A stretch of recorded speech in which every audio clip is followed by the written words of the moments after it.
आइए आपको सीधे लिए चलते हैं लखनऊ, जहां पर मंत्रिपरिषद की बैठक के बाद प्रेस कॉन्फ्रेंस की जा रही है।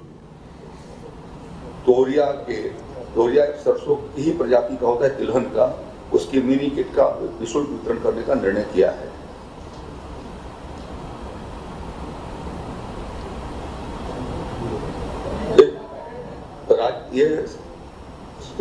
राज्य के द्वारा 100% अनुदान का वहन किया जाएगा।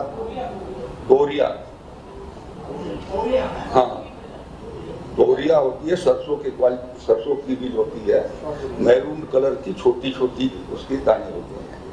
सितंबर महीने में वो लगाए जाते हैं।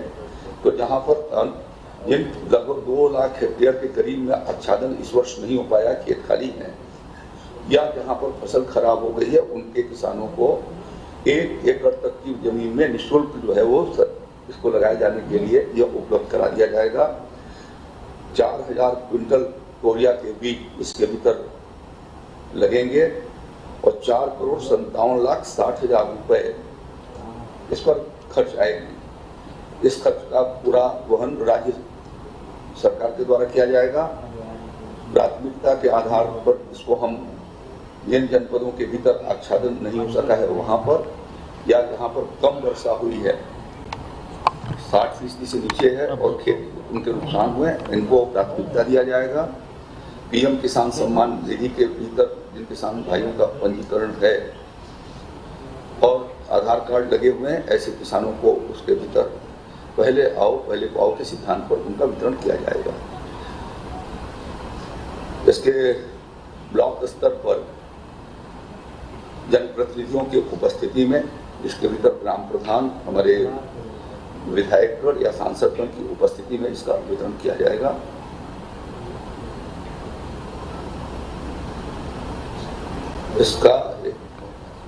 इससे 4 लाख क्विंटल अतिरिक्त जो है वो सरसों यानी तोरिया का उत्पादन हम राज्य में कर सकेंगे। और इस बीज को प्राप्त किए जाने से एक किसान को 8,000 रुपए के करीब का फायदा होगा, लाभ होगा, अतिरिक्त लाभ होगा उसमें।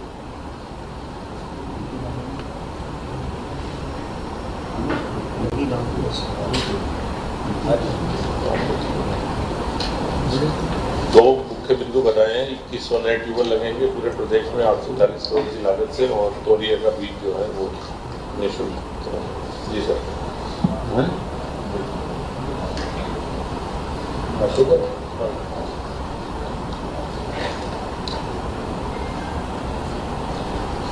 सीमांत लघु किसानों की प्राथमिकता होगी इसमें, और महिला भी 30% कवर किए जाएंगे।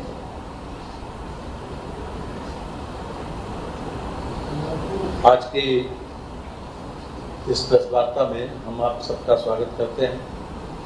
अभी तक उत्तर प्रदेश में वाहनों की तकनीकी स्वच्छता को सुनिश्चित किए जाने के लिए जो चेकिंग की व्यवस्था थी उसको स्वचालित किया जा रहा है पीपीपी मॉडल पर। स्वचालित परीक्षण स्टेशन बनाए जाएंगे। इसमें 500 करोड़ रुपए का इन्वेस्टमेंट आएगा, 75 जिलों में होगा और लगभग 1500 रोजगार सृजित होंगे। तो ये अपने आप में एक बहुत अच्छा प्रयोग है और मैं समझता हूँ कि इससे समय की भी बचत होगी और लोगों को अपेक्षाकृत सेटिस्फेक्शन भी मिलेगी। इसके साथ ही प्रदेश में राज्य अध्यापक पुरस्कार की जो पूर्व निर्धारित व्यवस्था थी उसमें भी परिवर्तन किया गया है और इस वर्ष अब 5 सितंबर को यह कार्यक्रम नहीं होगा जो हम पुरस्कार या सम्मान वितरण का कार्यक्रम किया जाता था। अब बाद में इसकी तिथि तय होगी क्योंकि अभी उसके मानक तय हो रहे हैं और इसी के अनुरूप उनको पुरस्कृत किया जाएगा। कार्यक्रम 5 सितंबर का होगा। 5 सितंबर का कार्यक्रम तो अपनी जगह पर होगा, लेकिन पुरस्कार का कार्यक्रम जो है वो बाद आयोजित किया जाएगा नई व्यवस्था के हिसाब से। पूर्व मूल्यांकन मानक विषयनिष्ठ सब्जेक्टिव है, परंतु वस्तुनिष्ठ ऑब्जेक्टिव किया गया है। प्रधानाचार्य, प्रधान अध्यापक के मूल्यांकन मानक तथा अध्यापक के लिए विषयवार वर्गवार आकलन मूल्यांकन का निर्धारण कर उचित प्रतिनिधित्व दिया गया है। संशोधित नीति में निर्धारित 18 पुरस्कारों में 2 पुरस्कार प्रधानाचार्य और प्रधानाध्यापक तथा शेष 14 पुरस्कार शिक्षक के लिए विषयवार वर्गवार निर्धारित किए गए हैं और वो इस प्रकार हैं। प्रधानाचार्य 2, प्रधानाध्यापक 2, भाषा शिक्षक 3, गणित विषय का 2, विज्ञान वर्ग के 3, मानविकीय वर्ग के लिए 3, कृषि वाणिज्य कला संगीत तथा व्यायाम शिक्षक 3, कुल 18 पुरस्कार हैं। ये नई व्यवस्था उत्तर प्रदेश में लागू की गई है। इसमें पहले की व्यवस्था में दिशा निर्देश और मूल्यांकन मानक निर्धारित नहीं थे। नवीन व्यवस्था में व्यापक प्रचार प्रसार हेतु जनपद स्तर पर सर्वाधिक प्रचलित 2 समाचार पत्रों में विज्ञापन मूल्यांकन हेतु निर्धारित मानदंडों के मानक के संबंध में संगत अभिलेखों का सत्यापन, आवेदन हेतु न्यूनतम 50% आर अंक निर्धारित, विगत 5 वर्षों का बोर्ड परीक्षा फल जो 90% से कम न हो, आपराधिक पृष्ठभूमि हेतु LIU की जांच रिपोर्ट, अनिवार्य तथा सामान्य ख्याति के संबंध में परीक्षण तथा उत्कृष्ट कार्यों का प्रस्तुतिकरण किए जाने की व्यवस्था निर्धारित की गई।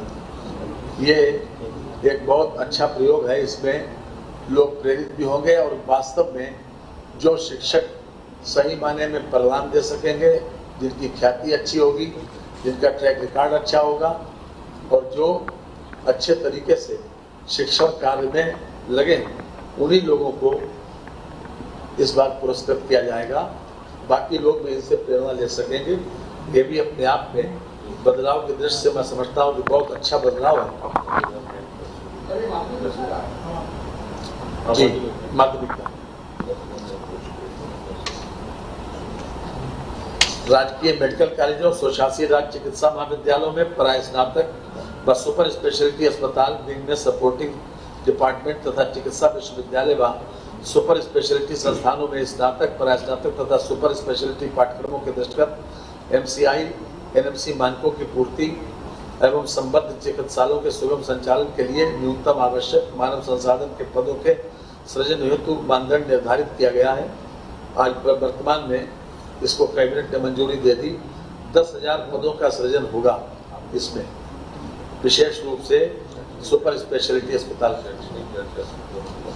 जी, शैक्षणिक और गैर शैक्षणिक दोनों में। और इसमें 921.65 करोड़ रुपए का अतिरिक्त व्यय आएगा। ये भी अपने आप में चिकित्सा व्यवस्था को सुधारने के लिए एक महत्वपूर्ण कदम है। अभी तक जी 921.65 करोड़।